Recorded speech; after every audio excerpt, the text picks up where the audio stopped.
Welcome to morning Srimad Bhagavatam class. Start with our kirtan.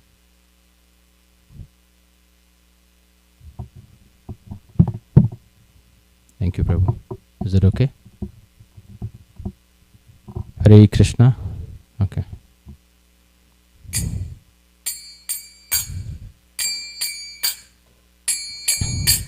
Jaya Radha Madhava Kunja Bihari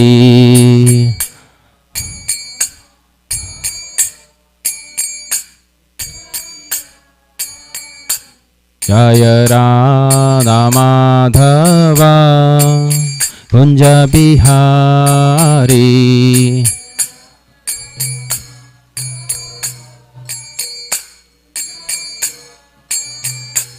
Jaya Gopi Jana Vallabha Girivaradhari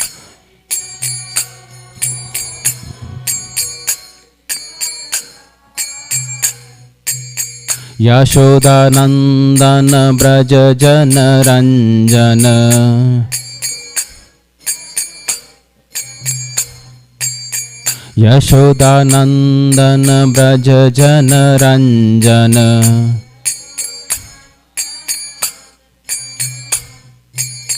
Yamuna Tira Banachari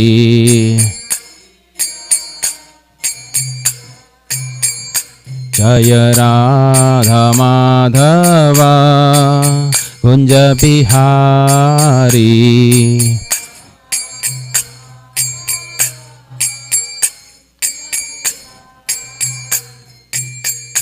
Hare Krishna Krishna Krishna Hare Hare Hare Rama Rama Rama Hare Hare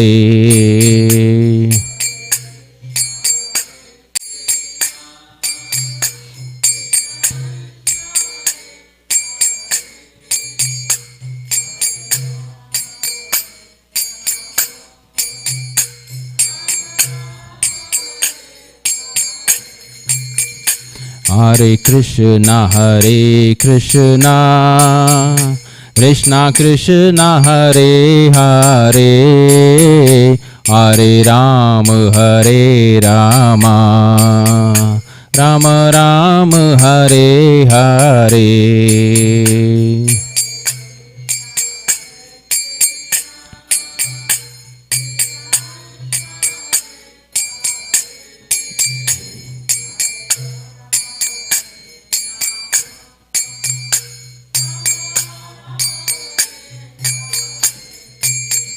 Jaya Radha Kala Chanji Radha Kala Chanji Radhe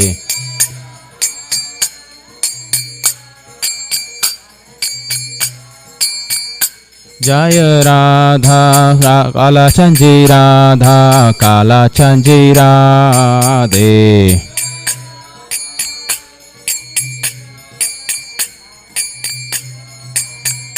Jaya Radha Damodar Radha Damodar Radhe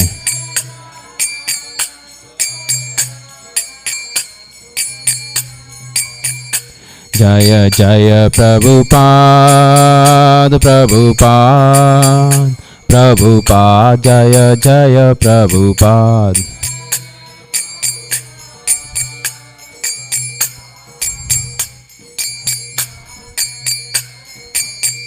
Jaya Jaya Gurudev Gurudev Gurudev Jaya Jaya Gurudev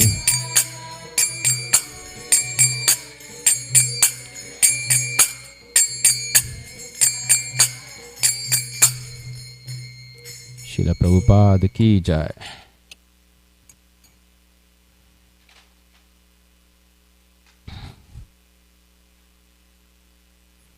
So today we are reading chapter 9, canto 9, chapter 4, verse 29 to 41. Yes.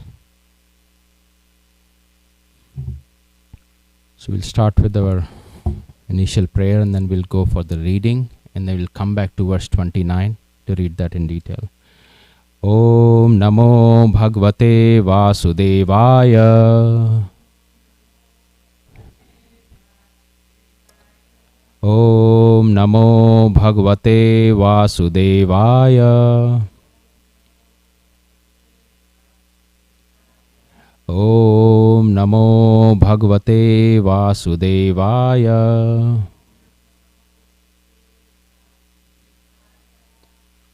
Narayanam Namaskritya Naram Chaiva Narottamam Devim Saraswatim Vyasam Tato Jaya Mudirayeta Nashta Prayeshu Bhadreshu Nityam Bhagavat Sevaya Bhagavataschu Shloke Bhaktir Bharvati Nashtaki.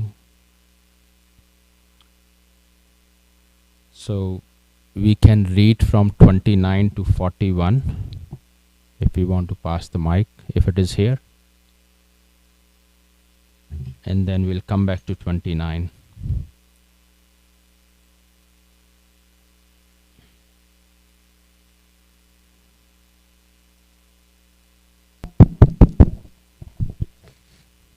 To worship Lord Krishna, Maharaj Ambrish, along with his queen, who was equally qualified, observed the vow of Ekadashi and Dwadashi for 1 year.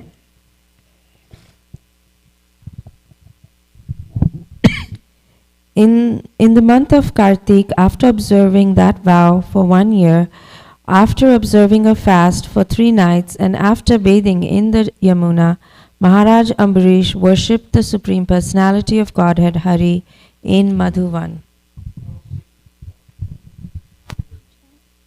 Yeah. Following Perfect for today. Go ahead.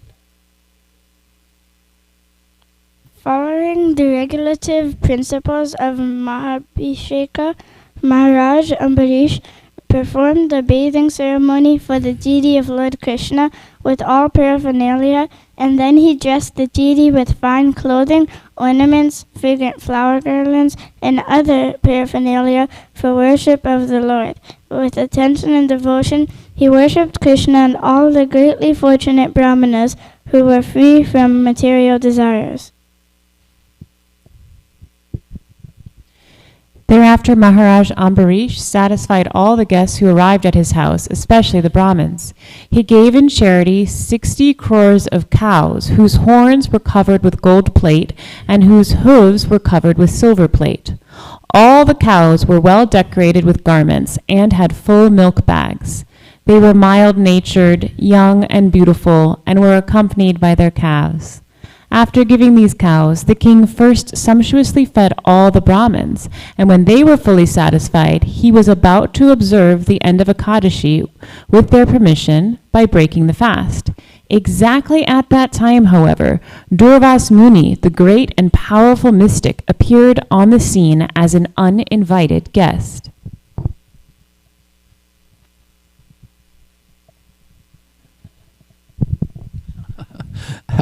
After standing up to receive Durvasa Muni, King Ambarish offered him a seat and paraphernalia of worship. Then sitting at his feet, the king requested the great sage to eat. Durvasa Muni gladly accepted the request of Maharaj Amrit, but to perform the ritualistic ceremonies, he went to the river Yamuna. There he dipped into the water of the auspicious Yamuna and meditated upon impersonal Brahman.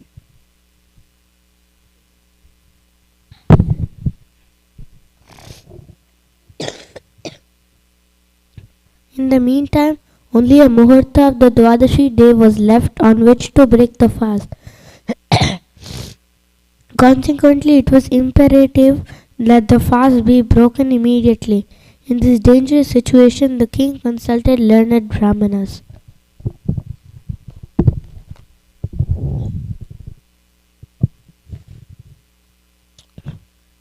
The king said to transgress the laws of respectful behaviors towards the brahmanas is certainly a great offense. On the other hand, if one does not observe the breaking of the fast within the time of Dwadashi, there is a flaw in one's observance of the vow. Therefore, O Brahmanas, if you think that it will be auspicious and not religious, I shall break the fast by drinking water. In this way, after consulting with the Brahmanas, the king reached this decision for according to the Brahminical opinion. Drinking water may be accepted as eating and also as not eating. Thank you very much. That was the last one.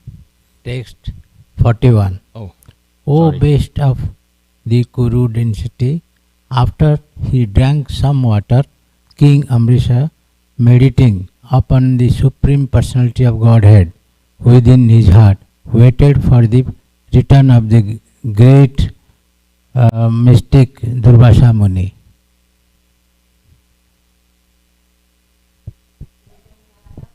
Yeah, to 29. Thank you very much for reading it. Everybody knows what happened after that. That is a little bit out of scope for today's class. So we'll come back to that. So we'll read 29. Ariradhayashu Krishnam Mahishya Tulshilaya Yuktah Samvatsara Viro Dadhardvadashi Vratam Ariradhayashu Krishnam Mahishya Tulshilaya Yuktah Samvatsara Viro Dadhardvadashi Vratam. Anybody would like to read? Ariradhayashu Krishnam Mahishya Tulyashilaya Yuktah Samvatsaram Viro Dadardvadashi Vratam.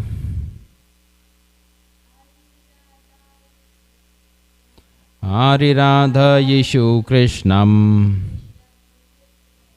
Mahishya Tulyashilaya Yuktah Samvatsaram Viro Dadardvadashi Vratam.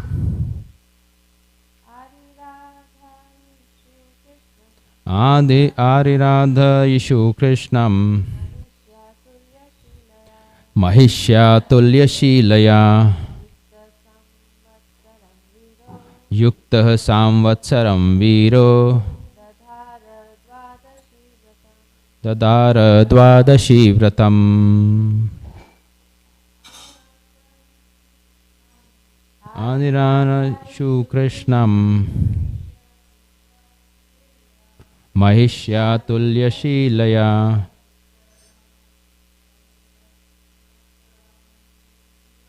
Yuktah Samvatsaram Viro Dadardvadashi Vratam.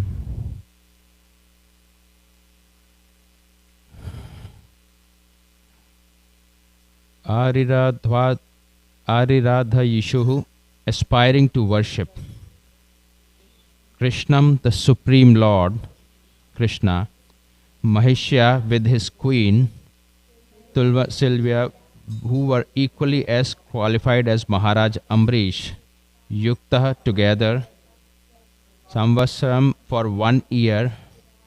Viraha the king. Tadharaha accepted. Dvadashi Vratam, the vow of observing Ekadashi and Dvadashi.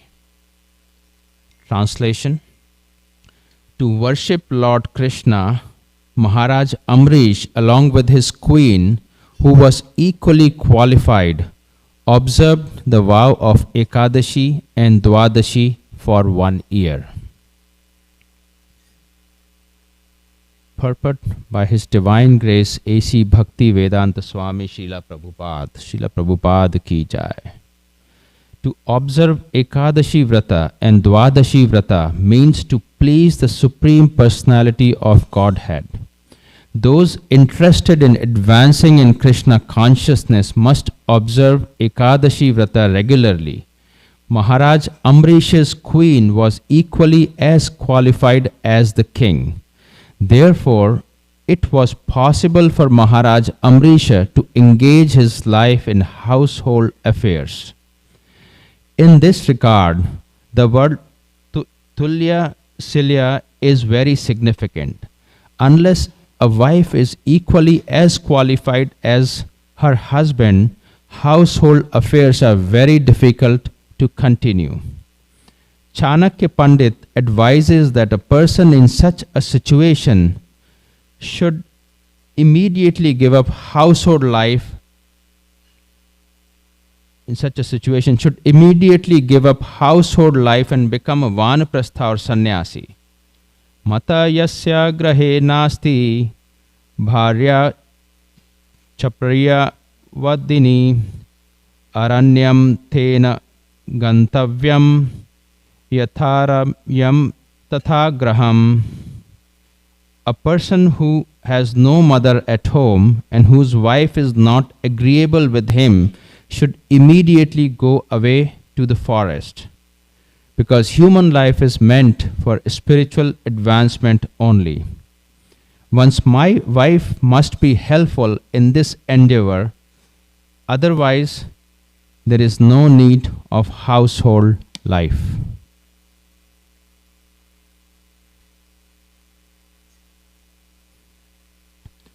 Om Ajnanatimirandhasya Jnananjana Shalakaya Chakshurum Militam Yena Tasmai Shri Gurave Namaha.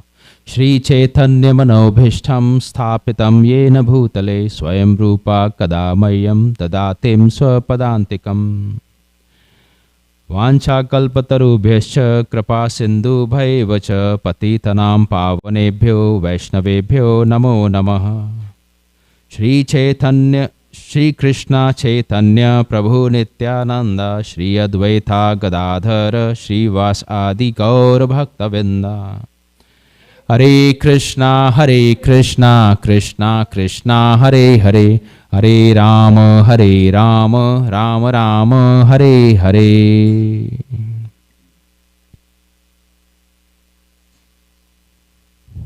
I really do not have, first of all, no qualification to be doing Bhagavatam class, so thank you very much for giving that opportunity for my own purification. Second is, this topic is beyond my scope anyway, so I can only share a little bit what I understand or heard. So I'm going to read a little bit of what Srila Prabhupada talked about. So there are two topics which I kind of shortlisted here that I thought would be important for me also, which is the significance of Ekadasi and Dwadashi, and second is the significance of household life.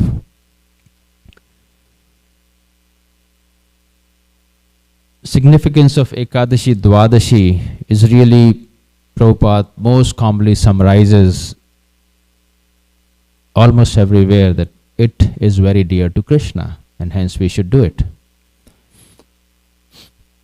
So I have few paragraph from his talks or speeches. This is from, he was talking about Bhagavad Gita lecture.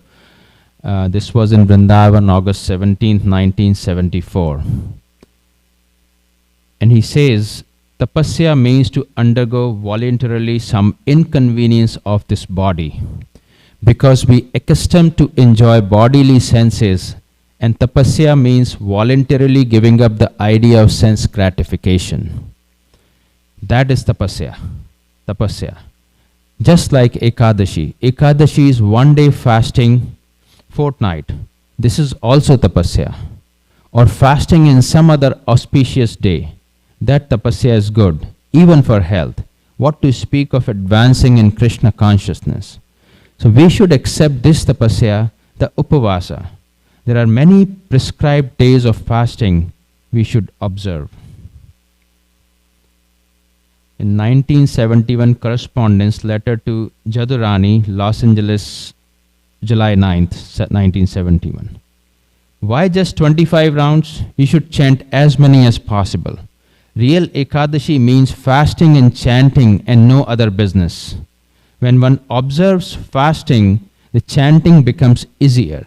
So on Ekadashi, other businesses can be suspended as far as possible unless there is some urgent business.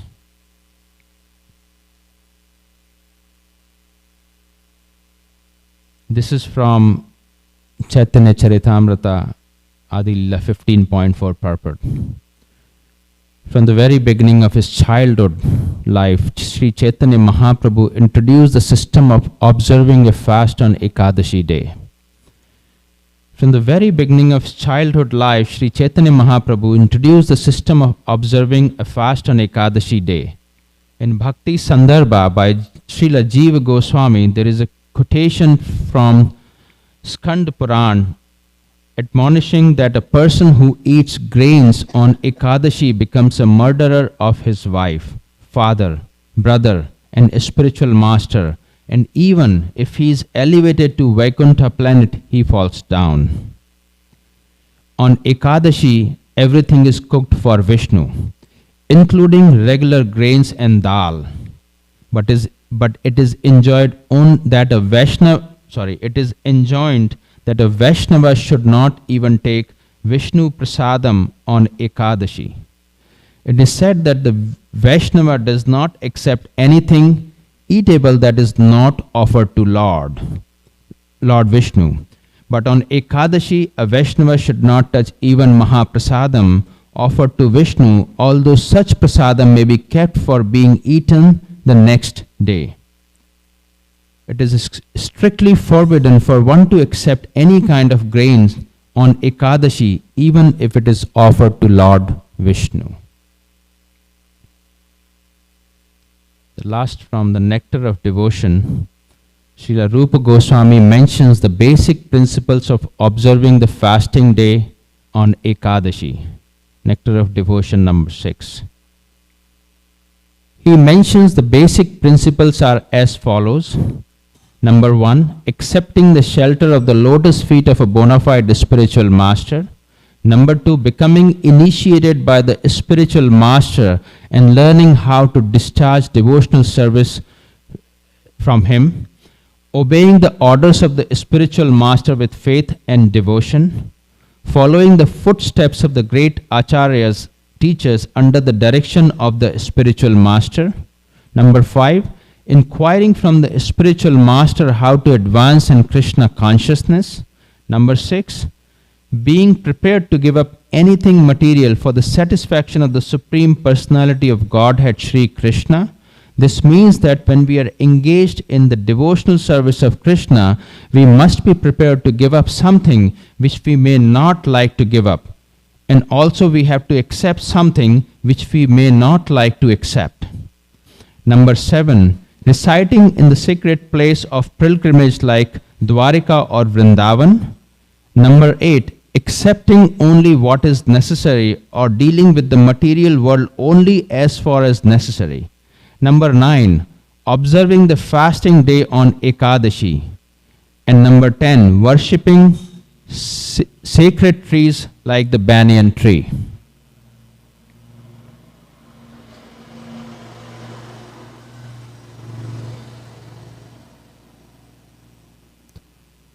So that is Nectar Devotion, those 10 instructions, which are mostly really aligning to Guru and Guru Parampara, and how how to not engage in the sense gratification in material world. Along with that, the one line the observing fasting day on Ekadashi, that must be really, really important. And the verse that we are reading is where Maharaj Amrish is performing this tapasya or penance and surrendering to the Lord in complete submission, being the emperor of the entire world, who has everything on his disposal, both from material enjoyment perspective, opulence perspective, yet he is performing this vrata not at the surface of it, but really meaning it with complete surrender, devotion and submission. I was hearing, to prepare this class, I was hearing various lectures, including His Holiness Giriraj Swami's, and he mentioned very beautiful point there, that actually everybody has to surrender or submit to something. And we can choose to submit to sense gratification or Maya, or we can choose to submit to Lord. There is no other way. There is pretty much no gray area. Very, very black and white. There are many examples, and he highlighted one very important point, that's submitting to, so sense gratification is directly submitting to Maya, meaning we reject Krishna and we want to enjoy.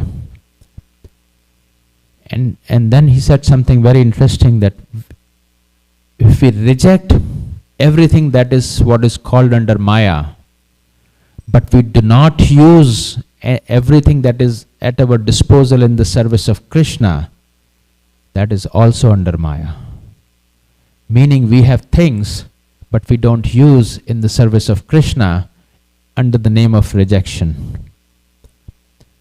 And that thought takes me back to the observation by His Holiness Radhanath Swami in the journey home. When he met Srila Prabhupada in Vrindavan, he was so amazed that all the devotees around Srila Prabhupada were taking dictaphone and other things and mic and all the materially available things. And Srila Prabhupada is in these big cities using every resource in the service of Krishna, which was totally opposite to what he observed during his time in Himalayas and staying with every other saintly people, where he was learning that you have to give up and not use anything. So in today's life, it is very hard for us and people. For example, it is very hard for us to go and say, okay, how we really associate with cow as an example. Right? It is more hard in the Western world because the housing association or city rules do not allow to have cow in the environment where we live in. In India, it is a little bit more accessible to have cow.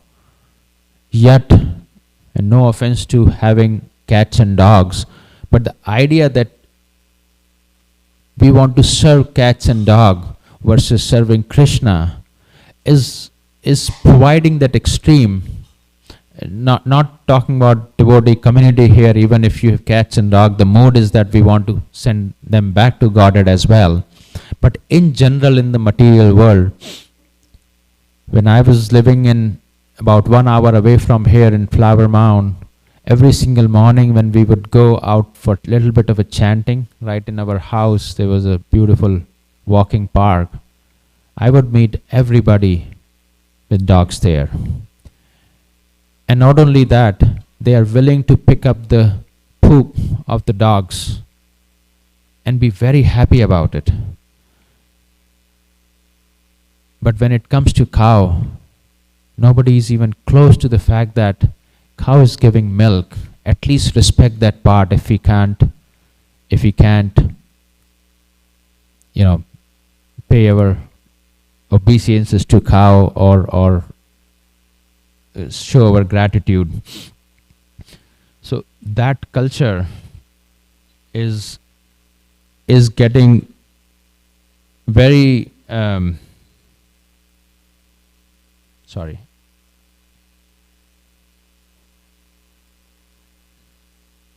that culture is actually getting even can be seen now even in India, that because people do not have understanding, nobody reads Srimad Bhagavatam, nobody reads the scriptures, the saintly people, so-called saintly people, do not even describe the importance of the mothers. So everybody is more engaged into sense gratification and not really getting closer to these fundamentals that we have in our scriptures that allows us to elevate ourselves. So that was on Ekadashi, and whom do we choose to surrender to? Second part is the Grahastha ashram that is addressed in this verse. Not something I'm expert on that area, so I can't really provide a lot of comment on that. But based on the lectures I heard and a little bit of experience that I have seen the community and outside of the community, the Grahastha ashram is extremely significant and important in the devotional service and upliftment of devotional service. Because majority of us are actually in Grahastha ashram. Other ashrams, especially Brahmacharya ashram or Sannyas ashram, are there, but very small number of people who are qualified to actually be in that ashram. And Maharaj Amrish, who is in Grahastha ashram, performing these austerities, I'll go back and read from the translation again. It says that Maharaj Amrish's queen was equally as qualified as the king. Therefore, it was possible for Maharaj Amrish to engage his life in household affairs. And then it says that unless a wife is equally as qualified as husband, household affairs are very difficult to continue. And this is such an important lesson for Grahasthas. In my experience, it is not just that wife is equally qualified. Even husband has to behave properly and surrender and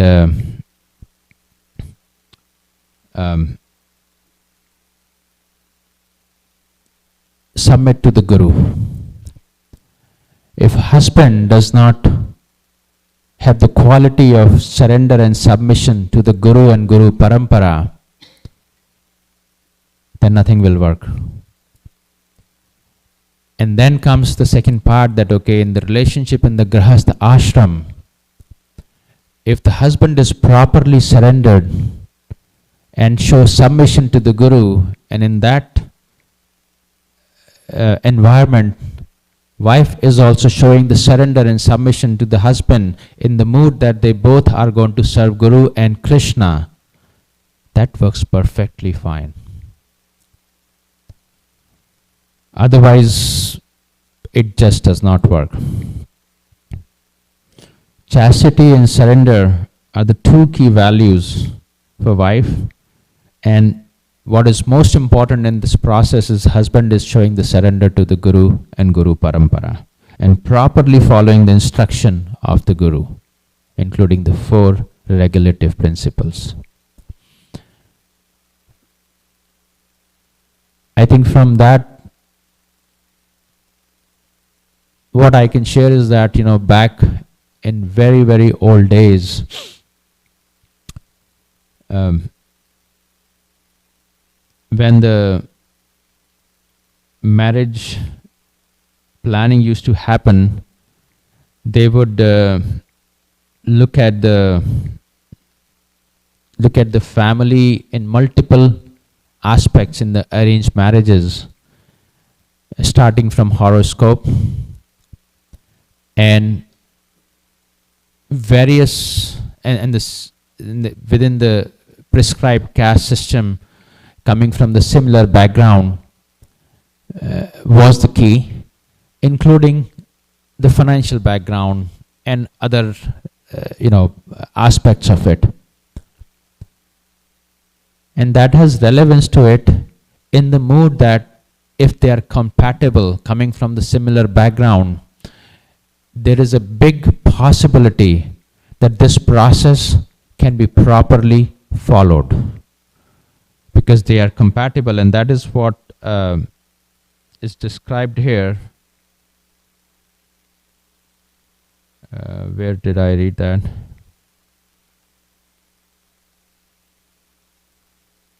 Okay, I can't find it. But so that made it actually easy to follow some of these principles of surrendering, because rest of the things are taken care, and we come from the same cultural background. We do not have cultural background clashes. That was really the fundamental principle behind each of these activities that used to happen, and still happens today. Because it says that unless wife is equally qualified as husband, household affairs are very difficult to continue. And that is actually, I've seen that example over and over again, especially in the culture background that I come from, that if there is a disparity, significant disparity, it's very difficult to conduct the household affairs also. Ultimately, that leads to significant dissatisfaction and something what we have talked about in past, on the medical terms also called midlife crisis, the identity crisis that happens in the families very, very quickly, where wife and husband both think that I am not needed, I am not wanted, I am not worth it, nobody recognizes me, and this is not how it is done, this is how I have done it all my life, and now I have to do it in this way, nobody listens to me. All these are very common things that starts happening very, very quickly, and these days actually it literally happens within a year of marriage. Again, I am not a marriage counselor, nor I am a husband-wife counselor, but from my observation I have seen in my family, in my friends,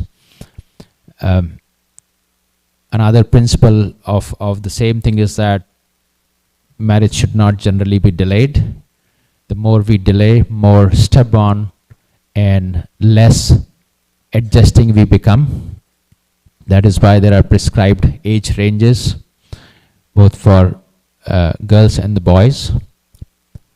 And what I see within my family and extended friends is that now these days, because of the delay, the focus, the reason of the delay is not that we are going to do spiritual achievements. The reason of the delay is that how can I have more sense gratification before I get married, which is totally opposite of the Grahastha ashram.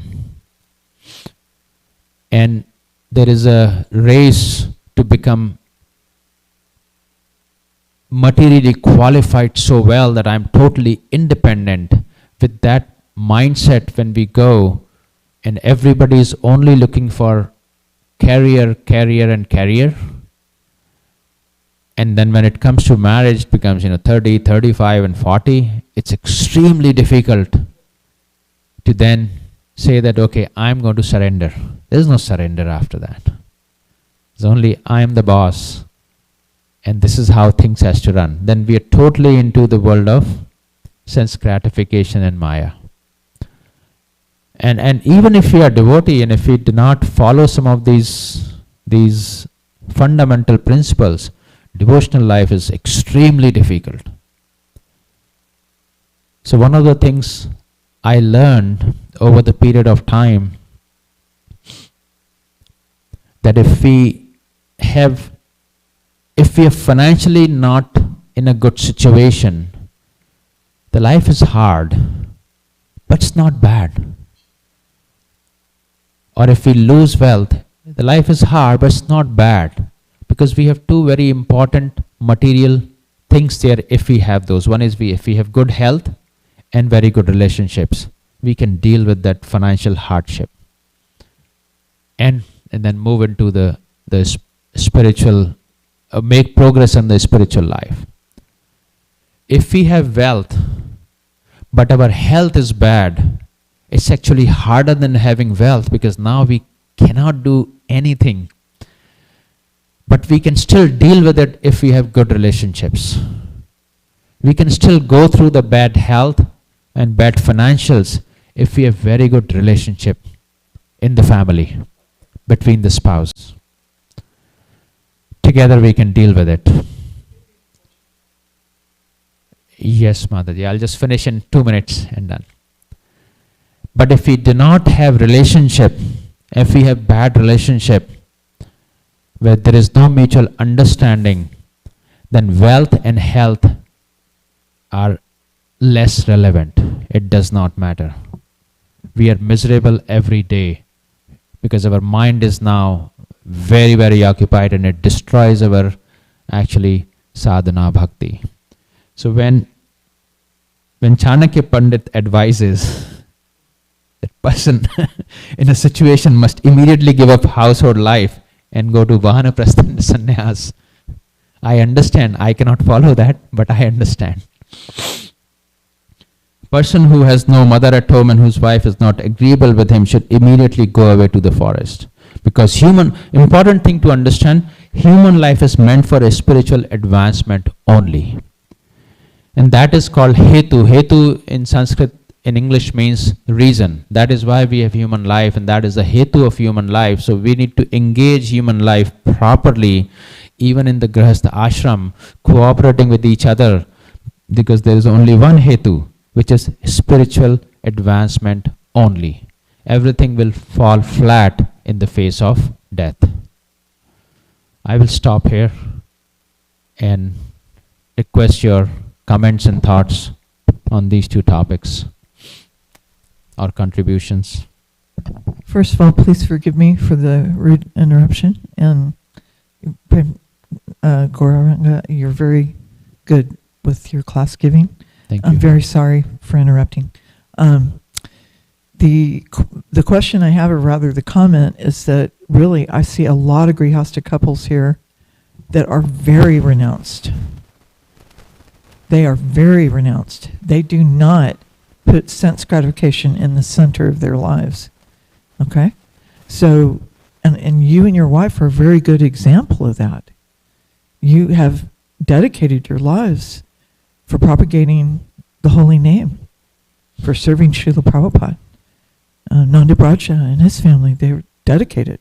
Tulsi Saki, her family. Manjari Gopika, so many. Dharma and Ajeshri, there's so many. They're dedicated. So, I don't know. I mean, I'm hearing this admonishment a little bit. At the same time, can you help me understand where you're coming from? Because I don't see you as a hardcore Sanskrit-ifier. I'm coming from, there are 8 billion people on this planet Earth. Okay. 8 billion. And how many are in this community? 8 billion on this planet Earth. Is it working? Can you hear me? Yeah, 8 billion on this planet Earth. And how many are in this community? Probably 80 families, 100 families.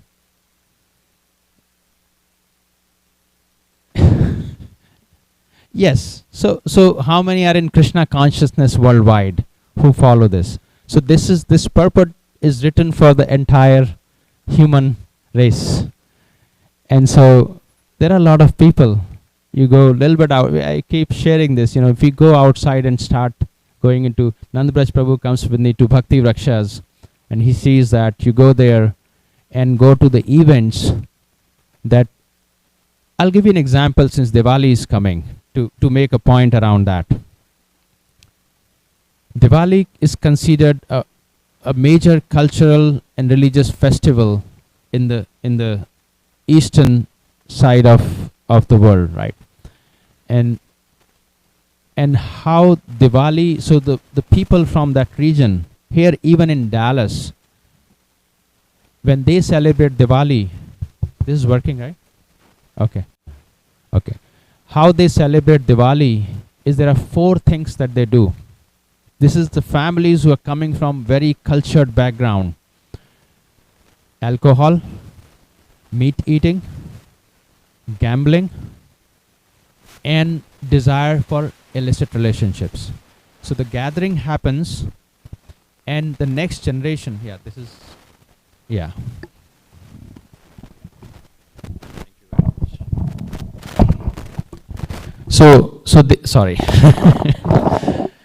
So they gather for Diwali festival in the name of Diwali, and the next generation is also coming, who are young children, and they are seeing these 4 activities: alcohol, meat eating, gambling, and desire for illicit relationship right there. This goes on pretty much all night till 2 a.m. and 3 a.m. in the morning, when there 10, 15, 20 families are gathered together. Now, the next generation, that's all they see in the name of Diwali. And we are very protected in the community, so we do not know what is going on outside.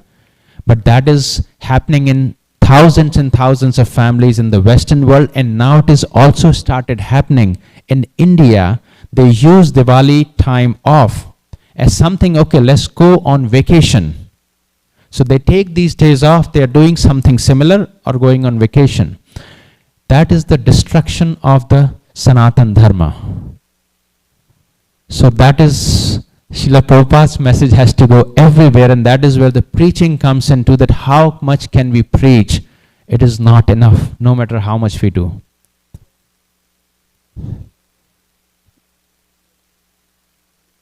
Yes. Seed, yes.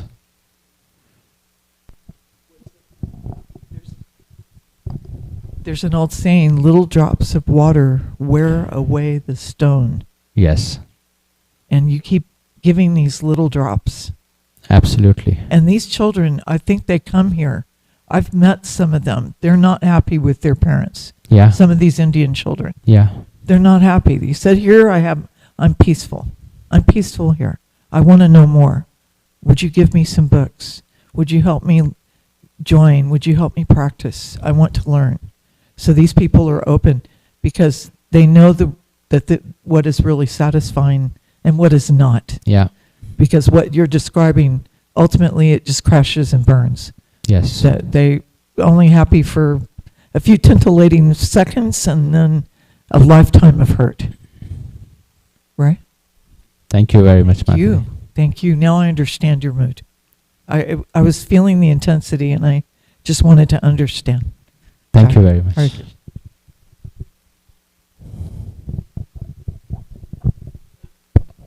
Hi Krishna Prabhu, thank you for preparing so nicely on Ekadashi and Dwadasi. It's always, for me specifically, because if I'm not able to prepare, things that the children will eat, I'm like, okay, they're not even chanting 16. Why? Try to make them observe Ekadasi. But it's such a good reminder every time when you brought all these points up. Okay, this is pleasing to Krishna, so we should put more energy and attention into making Ekadasi, nice for everybody, so that everybody can practice up to their abilities. And all the points you were making about Grihastha ashram, also, not very easy to follow, but good standards always for us to bear in mind. We were just a few verses ago, we were listening to how Sukanya was, observing, and now we're seeing Amrish Maharaj's wife was equally qualified. And what I was thinking as I was reading is the qualification maybe more in the mood Yes. of the desire to serve and the desire to be Krishna may not be necessarily in the specifics of, oh, the wife can do everything that the husband can do, or the husband can do everything, but the mood is there and the desire is there like that. And so then it becomes, it promotes Yes. both spouses' Krishna consciousness. That's how I was thinking, so I was just hoping to get some. Thank you very much. And that is why it is important for husband to be surrendered to Guru and Guru Parampara properly. Otherwise, it destroys spiritual life. Nand Bash Prabhu.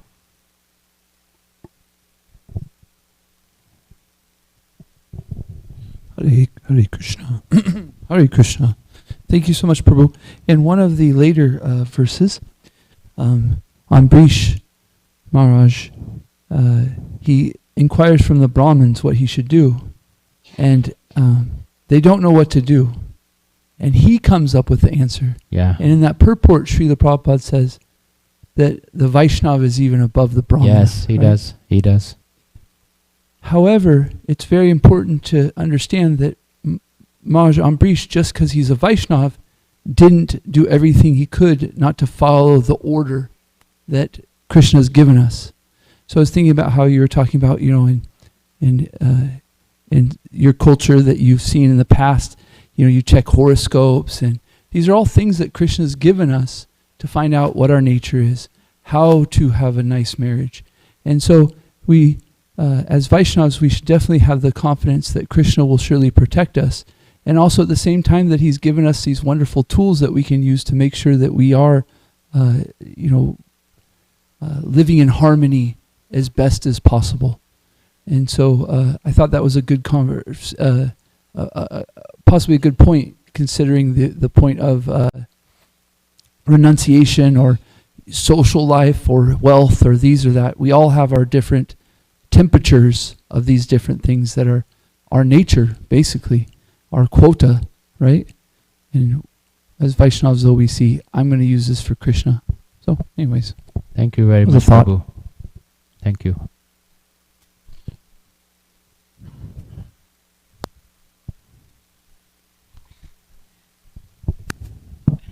Hare Krishna Prabhu, thank you Hare for class. Always nice to hear from you.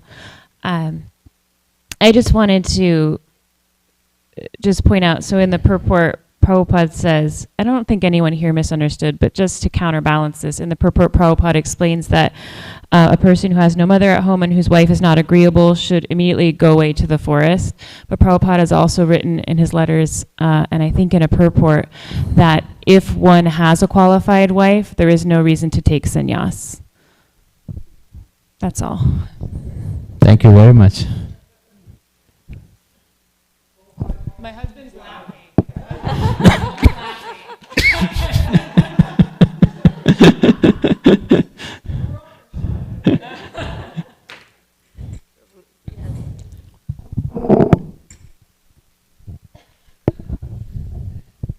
I just wanted to acknowledge the community here.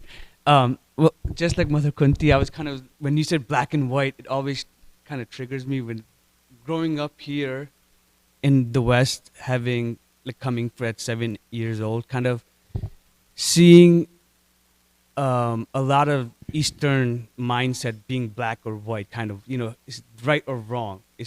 And me growing up here kind of always looked at it like in between, but with Mother Kunti, well, Prabhupada writes harsh or like really strong words when he has personal relationship, like letters, and like if you look into those, he's the most compassionate. He's just accepting everyone, just as they were, and his brilliance is that he knew his books are going to last forever. So it took me a really long time to kind of shift that mindset, because I'm always like, Prabhupada said wrote this in his books. Oh my God! Like I have that inner conflict of accepting what Prabhupada wrote, but then when you read his stuff and listen to a class, like you see how much he's the most compassionate actually, and everybody in this is such a beautiful community. So, yeah, thank you. Thank you, Prabhu. Thank you very much. The black and white comment was with respect to either we can serve Maya or we can serve Krishna. So- There is nothing between. So for Yes. me, it's that's why I use the word triggering, because it's like sometimes it's like something you went through in childhood or something, and you want to serve Krishna and you want to do everything, but you're stuck in this cycle of habit or just like that reliving or whatever, right? So that all is Kali Yuga, is part of this Kali Yuga, you know, and so that was growing up here. Yeah. And when you were talking about this, I was like, premarital counseling. Yes, yes. So that's what my mindset was. So yeah. That's Thank you very much, Prabhu. Any other comment?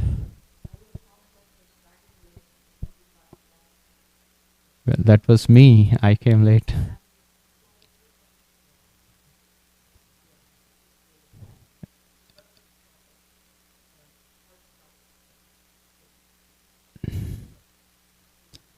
Thank you very much. Hare Krishna.